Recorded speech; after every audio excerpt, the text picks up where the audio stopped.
तो वर्ब के बारे में शुरू कर लेंगे फिर से एक बार, जो लोग आज नए हैं उनको समझ में आ जाए बात। वर्ब का हिंदी मतलब क्या निकाला है? क्रिया, है ना? क्या काम होता है क्रिया का? देखिए आपका डेफिनेशन कितनी गलत आती है जिसकी वजह से कितना नुकसान होता है, सुनना। अब वर्ब का काम क्या है? क्रिया का काम क्या है? कह रही क्रिया ही काम है, और क्या है? काम का परेशान कर रहे हैं। तो क्रिया का काम क्रिया है, और क्रिया का मतलब क्या है? क्रिया, एक्शन, है ना? चलिए, यही पढ़ा है ना हमने सबने।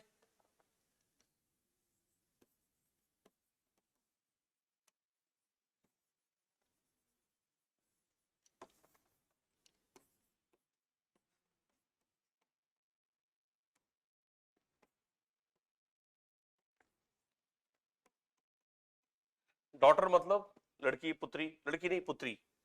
माय मतलब मेरी या मेरा। इज मतलब है, और शी का मतलब वह, एक लड़की के लिए इस्तेमाल होता है, ठीक? वह मेरी लड़की है या पुत्री है, लड़की नहीं पुत्री, है ना? वह मेरी पुत्री है। इसमें कौन सा एक्शन हो गया? इसमें कौन सा एक्शन है बताओ? कौन, क्या हो रहा है इसमें? वो धीरे धीरे पुत्री हो रही है। कौन सा एक्शन हो रहा है बताओ आप मुझे, इसमें कौन सा एक्शन हो गया? अब बताओ।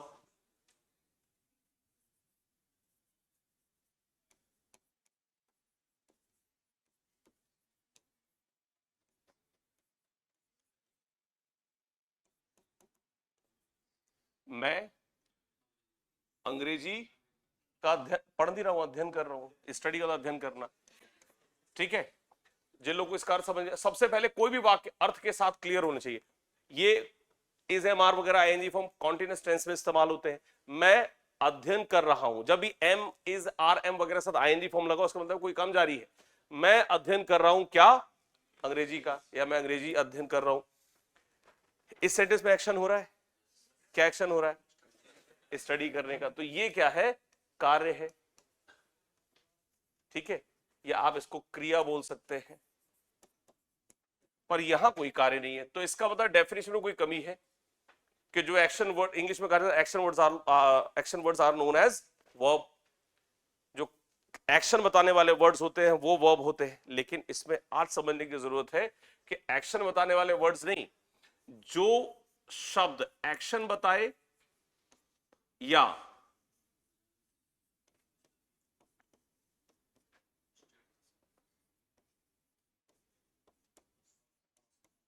अवस्था बताए उसे वर्ब कहते हैं। दोनों काम वर्ब करेगा। अवस्था का मतलब कोई एक्शन नहीं हो रहा, बल्कि कोई व्यक्ति या कुछ क्या स्थिति में है। तो एक लड़की जो मेरी पुत्री है, तो एक अवस्था है उस बच्ची के लिए या मेरे लिए, ठीक? यहां पर कोई एक्शन नहीं हो रहा, यहां पर एक्शन हो रहा तो कार्य बता रहा है। तो ये दोनों काम करता है वर्ब, एक्शन भी बताता है और स्टेट यानी कि अवस्था भी बताता है। जैसे Jaipur is the capital of Rajasthan, क्या काम हुआ? दिस इज स्टेट, है ना? और अगर मैं कहूं I am going to Jaipur, तो मैं जयपुर जा रहा हूं, तो एक्शन हो रहा है। तो बेटा बिल्कुल सिंप्लिसिटी के साथ वर्ब दो ही काम करता है, या तो क्या बताएगा? स्टेट, या क्या क्या बताएगा? कोई एक्शन। Is it clear? तो अभी तक ये पढ़ते थे वर्ब एक्शन वर्ड्स को बताती है, पर ऐसा नहीं है, वर्ब स्टेट को भी बताती है। फिर से एक सेंटेंस करते हैं। He is in Delhi, he is in Delhi या जयपुर कहते हैं, ही इज इन जयपुर। तो भाई जयपुर में ही इज डूइंग एनीथिंग, वो कुछ कर रहा है यहां पे। मैंने कहा ही इज इन जयपुर, तो क्या अर्थ निकला? वह जयपुर में है, कोई एक्शन हुआ, तो ये स्टेट की बात हो गई। और अगर ये कहा जाए ही इज स्टडीइंग, जैसे ये सेंटेंस है, he is studying in Jaipur, तो वह जयपुर में पढ़ रहा है, तो ये एक्शन चल रहा है। तो बिल्कुल सिंपल बात है कि एक्शन और स्टेट ये दोनों काम किसके हैं? वर्ब के हैं। वर्ब तीन प्रकार के होते हैं, कल हमने बात की थी। इंग्लिश में भी जरूर लिखना, 3 टाइप्स। कौन कौन सा? सबसे पहले ऑक्सिलरी वर्ब। ऑक्सिलरी की स्पेलिंग अच्छे से ध्यान कर लो, डबल एल के साथ कई बार एरर दिखाई जाती है, AUXILIARY, ऑक्सिलरी वर्ब्स, फिर कौन से थे? मेन वर्ब्स, मुख्य क्रिया जिसमें हम शो करते हैं, मेन वर्ब्स। फिर कौन से थे? Linking verbs. वर्ब से जुड़ी सारी परेशानी आज खत्म हो जाएगी। चलो अब शुरू करते हैं। ऑक्सिलरी वर्ब्स, आप कार वगैरह में देखते हैं ऑक्स लिखा होता है वहां पे, वो ऑक्सिलरी सहायक के लिए होता है कि कार में और भी आपको क्या क्या चीजें मिली हैं तबाह करने के लिए। ऑक्सिलरी वर्ब्स, इसमें दो प्रकार की वर्ब्स हैं। एक को कहते हैं प्राइमरी, प्राथमिक हिंदी में से कहेंगे प्राइमरी वर्ब्स, और एक कहेंगे क्या? मोडाल्स। तो मोडाल्स नहीं बोलना, मोडल्स, MODALS। आज ये छेद करके मान,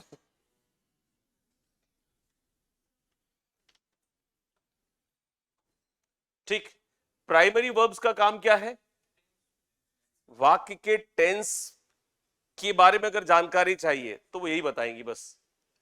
तो बी का फॉर्म इसमें इज, एम, आर, वॉज, वर, ये सारे बी के फॉर्म है सारे। बी के 3 फॉर्म होते हैं, कौन कौन से? एक में तो आ जाएगा ये तीनों, इज, एम, आर। पास्ट में चला जाएगा तो क्या? वॉज, वर। और अगर थर्ड फॉर्म निकालनी है तो बीन, जो किसमें लगता है? हैज बीन और हैव बीन में। तो हैज और हैव मेन वर्ब, उसके साथ जुड़ जाते हैं बीन। ये इज, आर, एम कहां लगते हैं? प्रेजेंट में। वॉज, वर कहां लगते हैं? और ये बीन सिर्फ कहां लगेगा? हैज, हैव, हैड, इन तीनों के साथ लगते हैं परफेक्ट टेंसेस में, ठीक। तो बी ये हो गया। इसके बाद है हैव। हैव के 3 फॉर्म है, has, had, sorry, has, have और हैड। और इसके बाद है कौन सा? डू। इसमें डू, डज और डिड, ये तीनों प्रेजेंट और पास्ट टेंस को डिक्लेयर करते हैं, ठीक। फ्यूचर कोई टेंस नहीं होता, वो मॉडल्स के सहायता से बनाया जाता है। अभी आप लेकिन पढ़ेंगे इसको टेंसेस में ही। इज, एम, आर किस टेंस में आते हैं? Present continuous. जैसे I am talking to you, मैं तुमसे बात कर रहा हूं। वॉज, वर कहां आते हैं? He was talking to you, मैं तुमसे बात कर रहा था। हैज और हैव प्रेजेंट परफेक्ट है ना, जिनमें अंत में क्या आता है? चुका है, चुके हैं। और हेड से पास्ट परफेक्ट। और डू, डज, डिड में डू और डज प्रेजेंट इंडेफिनिट में यूज होते हैं, और डिड पास्ट में। जैसे I do not go there, तो जिनमें वाक्यों के अंत में ता है, ती है वगैरह आते हैं, वो प्रेजेंट इंडेफिनिट में होते हैं। जिनमें कि गया, मिला, ऐसे कुछ होते हैं, वो पास्ट इंडेफिनिट में होते हैं। ये आपके अभी समझने के लिए है। अगर किसी सेंटेंस में डिड लिखा हुआ है तो आपको समझ जाना ही चाहिए सेंटेंस पास्ट इंडेफिनिट में है। किसी सेंटेंस में डज नॉट या डू नॉट लिखा है तो आप समझ जाएंगे वो सेंटेंस प्रेजेंट इंडेफिनिट का है। किसी सेंटेंस में हैज, हैव के साथ वर्ब थर्ड फॉर्म में लगी है तो वो सेंटेंस प्रेजेंट परफेक्ट का है। कैसे यूज होते हैं हम इनको आगे देखेंगे भी जब हम टेंसेस पढ़ेंगे। अगर किसी वाक्य में इज, एम, आर के साथ आईएनजी फॉर्म लगी हुई है तो एक कॉन्टिन्यूअस एक्टिविटी दिखाई दे रही है, कौन सा टेंस है? Present continuous. और वॉज, वर्ब के साथ अगर आईएनजी फॉर्म लगा हुआ है तो वो किस टेंस की बात कर रहा है? पास्ट कॉन्टिन्यूअस, ठीक। मॉडल्स बहुत तरीके के होते हैं। मॉडल्स का जैसे इसका मतलब होता है सेंटेंस क्रिएट करना। मॉडल्स का इस्तेमाल होता है कब? कि हम सेंटेंस में इमोशंस को क्रिएट करते हैं या भाव को क्रिएट करते हैं। जैसे कैन और कुड, है ना। जैसे मैंने कहा आई डू द वर्क, तो क्या आई डू लगा हुआ? आई डू द वर्क, मैं काम करता हूं, प्रेजेंट इंडेफिनिट के तौर पे देखेंगे। अब मुझे कहना है कि मैं कर सकता हूं, इस भाव को लाना है, तो फिर मॉडल्स का इस्तेमाल करा जाता है। मॉडल्स टेंस नहीं बताते बल्कि मॉडल्स आपको भाव स्पष्ट करते हैं, क्षमता, जैसे इसका काम है। मे माइट का काम क्या है? संभावना। जैसे मैं बोलूं योर नोटिफिकेशन मे कम इन जुलाई, तो संभावनाएं ज्यादा है। मैं बोलूंगा माइट, तो संभावनाएं कम है, इसलिए लेकिन संभावना की बात की जाएगी। इसके बाद शैल और विल, ये भविष्य का कार्य उसके लिए इस्तेमाल होता है, ठीक है। इसको फ्यूचर इवेंट के लिए हमने हिंदी में इंग्लिश में लिखा था। शुड सामान्य सलाह, सामान्य सलाह, ठीक से बैठिए, तो मतलब क्या है, सामान्य सलाह है। आपसे नहीं कह रहा था मैंने कहा ठीक से बैठिए तो क्या, सामान्य सलाह है, ये कह रहा, आपसे नहीं, आप ठीक बैठे थे, तो सामान्य सलाह है। वुड, तो कुछ होते हैं जिद्दी, नहीं मैं तो यही करूंगा, तो फिर वुड उनके लिए कि नहीं मैं तो ऐसे बैठूंगा, तो इस जिद को शो करते हैं, जिद। इसके बाद है मस्ट, बहुत जरूरी। इसके बाद ought to, ये सब मॉडल्स हैं, है ना। ये क्या है, सलाह है, लेकिन कैसी है ये, नैतिक। ये सब बड़े काम की चीजें आपके लिए। आपके पेपर में तो स्पेसिफिकली लिखा है मॉडल्स आएंगे, आरएएस में तो लिखा है मॉडल्स, और नाउन प्रोनाउन नहीं लिखा, तो उनसे क्वेश्चंस बहुत कम आते, एक आध कोई क्वेश्चन आ जाए कभी, लेकिन मॉडल से क्वेश्चन पक्का आएगा। तो मॉडल्स के बारे में ये कम से कम जो सलाह है, ये जो लिखा हुआ है सारा, इसको जरूर लिखें।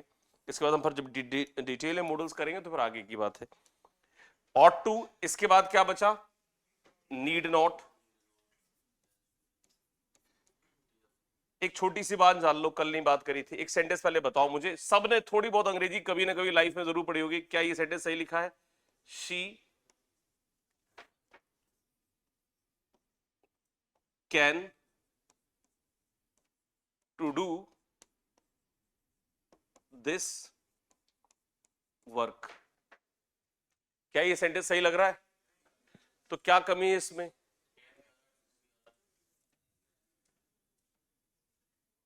ये टू नहीं आएगा। हम कई बार बोलते हैं आई कैन डू या इस तरह से, तो कभी भी मॉडल के बाद हम टू नहीं लगाते कभी भी।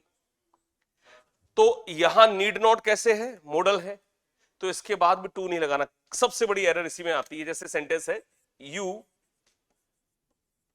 Need not to go there, you need not to go there, तुम्हें वहां जाने की जरूरत नहीं है। तो इस नीड नॉट के बाद टू नहीं लगाना है, ये गलत हो जाता है, ऐसी एरर आती है आपके मॉडल्स में, ठीक। तो नीड नॉट का मतलब क्या है, जरूरत नहीं। ये सब हम करेंगे बाद में भी, ऐसा नहीं करेंगे। एक होता है डेयर नॉट, इसका मतलब साहस नहीं। आपने अंग्रेजी में सुना होगा, लोगों को बोलते हाउ डेयर यू, है ना। आपने सुना बस में आप जा रहे हैं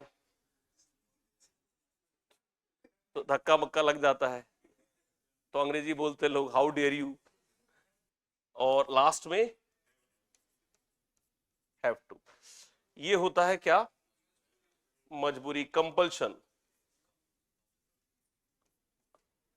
आज आखिरी डेट है, आज तो फीस भरनी ही है, you have to submit the, sorry you have to deposit the fee, कुछ इस तरह से लिखा जाए, तो जिसमें हमें करना ही करना, कोई ऑप्शन नहीं, उसके लिए हैव टू। इन सब के साथ ये सारे कैसे इस्तेमाल होते हैं, मॉडल की तरह, ठीक है। इन सब के साथ एक चीज याद रखनी है, क्या, कि मॉडल्स के साथ जो वर्ब आएगा फर्स्ट फॉर्म में आएगा। और बेटा सुन लीजिए, मॉडल्स कुछ नहीं है सिवाय इस बात के कि ये भी होती हैं क्या, हेल्पिंग वर्ब। उनके साथ आपको एक मेन वर्ब चाहिए ही चाहिए है, ठीक है। इतना क्लियर हो गया मामला, कल हमने पढ़ा था। सभी के बात समझ में आई, ये टेंसेस बताते हैं, ये भाव को स्पष्ट करते हैं, किस तरह के भाव निकलते हैं हम इसको इसमें देख रहे हैं। ये समझ गए, पीछे चलिए इसको आगे बढ़ाएं, चले आगे, चलिए फिर हमें बात करनी थी मेन वर्ब्स के बारे में। कल हमने यहां से छोड़ा था क्लास को, मेन वर्ब्स। मुख्य क्रिया, इसको बोलते हैं क्या? मुख्य क्रिया। ध्यान से सुनना, ठीक। मुख्य क्रिया बेसिकली कई तरह की है, लेकिन हम 3 पर बात करेंगे। क्या? या पहले एक चीज जान लो, मुख्य क्रिया जो है वो 3 फॉर्म्स में होती है। फर्स्ट फॉर्म, सेकंड फॉर्म और थर्ड फॉर्म। चौथी फॉर्म कोई होती नहीं, जबरदस्ती बनाए तो अलग बात है। इन 3 फॉर्म्स को 3 तरह से देखा जाता है। या तो वे क्या होंगी? ट्रांजिटिव वर्ब्स, मतलब सकर्मक क्रिया, या डाइट्रांजिटिव वर्ब,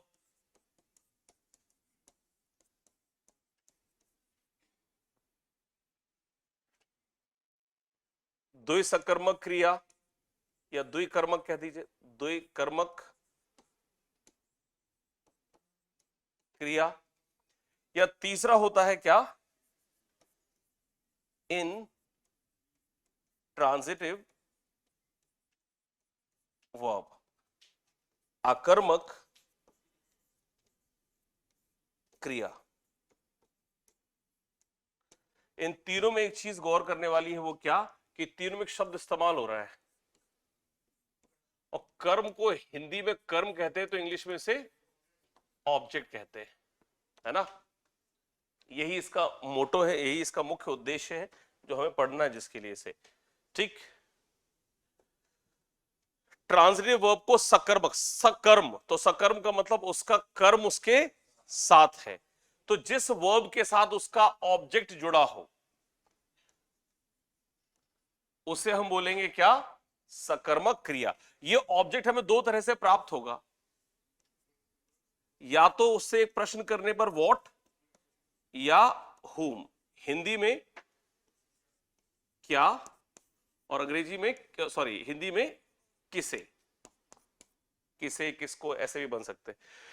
तो अगर, ध्यान सुनो, अगर आपने किसी वर्ब से प्रश्न पूछा व्हाट और whom, और वर्ब ने उसका ऑब्जेक्ट दिखा दिया व्हाट और whom के आंसर में, किसी एक का आंसर, तो वो वर्ब ट्रांजिटिव वर्ब कहलाएगी, सकर्मक क्रिया। जैसे दे प्ले, पूरी क्लास इसका अर्थ बताया, इसका क्या निकलता है? इसका अर्थ वे खेलते हैं, सभी को पता है। दे प्ले, अब इसके बाद जो कुछ भी आएगा वो डिसाइड कर देगा कि ये वर्ब ट्रांजिटिव है या नहीं। They play chess. तो अगर आपने वर्ब से पूछा सब्जेक्ट के लिए क्या काम हुआ? वे खेलते हैं क्या? चेस। तो इस वर्ब का ऑब्जेक्ट ये बना, और ये किसका आंसर दे रहा है? व्हाट का। आपको ऑब्जेक्ट निकालना, कभी सब्जेक्ट ऑब्जेक्ट नहीं निकालना, नहीं तो फिर गलत हो जाएगा, कॉन्सेप्ट कभी क्लियर नहीं होगा। जब भी आप वर्ब से पूछेंगे कि ये सब्जेक्ट क्या करता है या क्या खेलता है, तो आंसर तुरंत आ जाएगा ऑब्जेक्ट के रूप में, ठीक। ही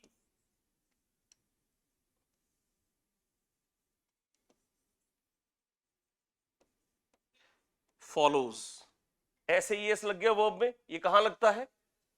किस टेंस में लगता है ऐसे ही एस? प्रेजेंट। किस में लगता है ऐसे ही एस? प्रेजेंट। सब्जेक्ट सिंगुलर या प्लूरल? ये तो सब पढ़ा होगा कभी ना कभी। जहां सब्जेक्ट सिंगुलर हो वहां ऐसे, जैसे ही गोज तो वैसे ही फॉलोज, तो इसका मतलब फॉलो करता है किसे?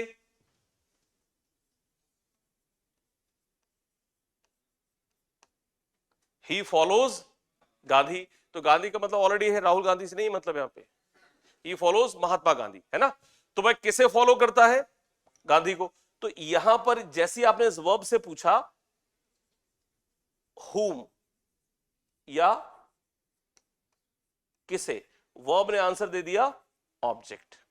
तो जो वर्ब क्या और किसे का आंसर दे और आंसर के रूप में ऑब्जेक्ट मिले, वो वर्ब ट्रांजिटिव वर्ब कहलाएगी। अगर ये ट्रांजिटिव वर्ब समझ नहीं आया तो पैसिव वॉइस कभी समझ नहीं आएगा आपको। क्योंकि पैसिव वॉइस कब बनता है? जब वर्ब ट्रांजिटिव होती है, अदरवाइज पैसिव वॉइस नहीं बनता।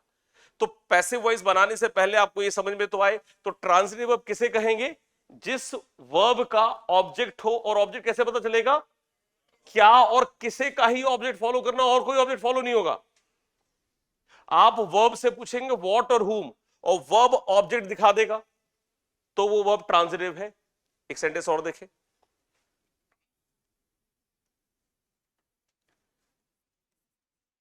द सन rises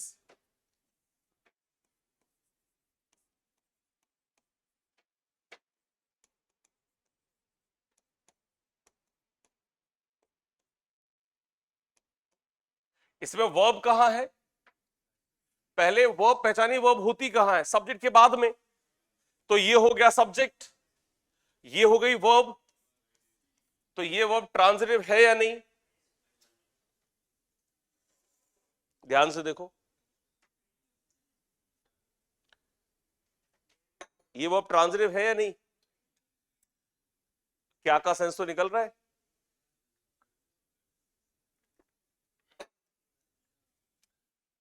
पूरब से क्या निकलता है? व्हाट का सेंस आया कि नहीं?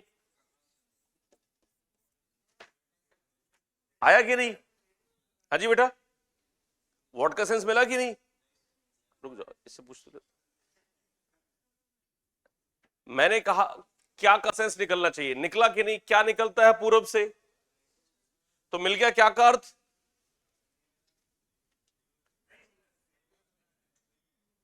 नहीं मिला। और निकल तो रहा है सन, क्या निकल रहा है? सूर्य। तो मिला कि नहीं? हाँ भाई, हाँ जी, मिला। आप इसे पूछ रहा हूं। तो महाराज हमने, आपने, आप मुझसे कहेंगे क्या महाराज आपने सब्जेक्ट निकाल दिया, हमें चाहिए था क्या?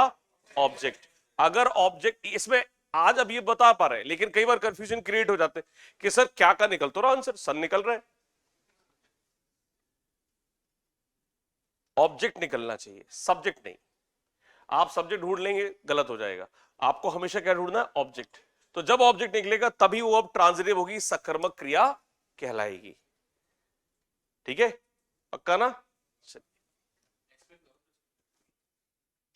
अभी इसको एक्सप्लेन करने का समय नहीं, अभी सिर्फ इतना समय वो काम था, वो क्या कि हमने क्या खोज दिया? सब्जेक्ट। वो गलत हो गया। ये कौन सी वर्ब है वो आगे की कहानी है हमारी। इतनी बात समझ गए? कंफर्म? चलिए अब आप बताइए, ये जो है दे, ये सेंटेंस में क्या है? सब्जेक्ट। ये क्या है और ये क्या है? ये बेसिक अंडरस्टैंडिंग है, ये हमेशा रहनी चाहिए। अगर ये नहीं करोगे तो ट्रांसलेशन नहीं होगा तुमसे। आगे जाके हिंदी में लिखोगे इसी को, इसी वाक्य को मान लो हिंदी में लिखा जाए, वे चेस खेलते हैं, तो जब हमें सब्जेक्ट ऑब्जेक्ट ही नहीं पता तो हम उसको कैसे ट्रांसलेट करेंगे? दिक्कत होगी। तो इसीलिए इंग्लिश और हिंदी में दोनों में सब्जेक्ट और ऑब्जेक्ट क्लियर हो, वर्ब भी क्लियर हो। ही फॉलोज, तो ही क्या है? फॉलोज क्या है? और गांधी क्या है? ऑब्जेक्ट है। ठीक है, ये जो वर्ब है दोनों, प्ले और फॉलो, प्ले और फॉलो दोनों कौन सी वर्ब है? ट्रांजिटिव, सकर्मक क्रिया। किसी एक का आंसर मिलेगा, चाहे इसका मिले चाहे इसका मिले, तभी इनको ट्रांजिटिव कहते हैं, और दोनों को मिल गए तो डाई ट्रांजिटिव हो जाएगी। समझे? किसी एक का आंसर, या तो व्हाट का आंसर या हुम का आंसर, तो वर्ब क्या है? ट्रांजिटिव। और लिखा है डाई यानी कि दो, तो जब दोनों ऑब्जेक्ट मिल जाए तो क्या बन जाएगा? Ditransitive. तो आपने वर्ब से दो प्रश्न पूछे, व्हाट और हुम, और दोनों के आंसर मिल गए। ये भी मिल गया और ये भी मिल गया।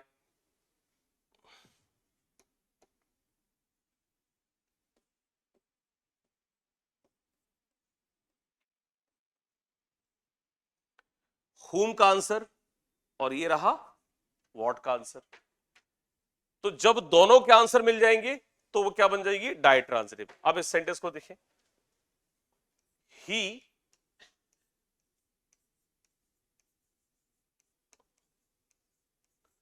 अगर किसी वर्ब में ईडी फॉर्म लग गया, अकेली ईडी फॉर्म वाली वर्ब है, तो हमेशा ध्यान रखना है वो वर्ब पास्ट इंडेफिनिट में लिखी है और किस फॉर्म में है? सेकंड फॉर्म में। अगर ईडी फॉर्म बिना किसी हेल्पिंग वर्ब के, अगर मैं लिख देता हैज प्रॉमिस्ड, तो फिर उसका फॉर्म बदल गया।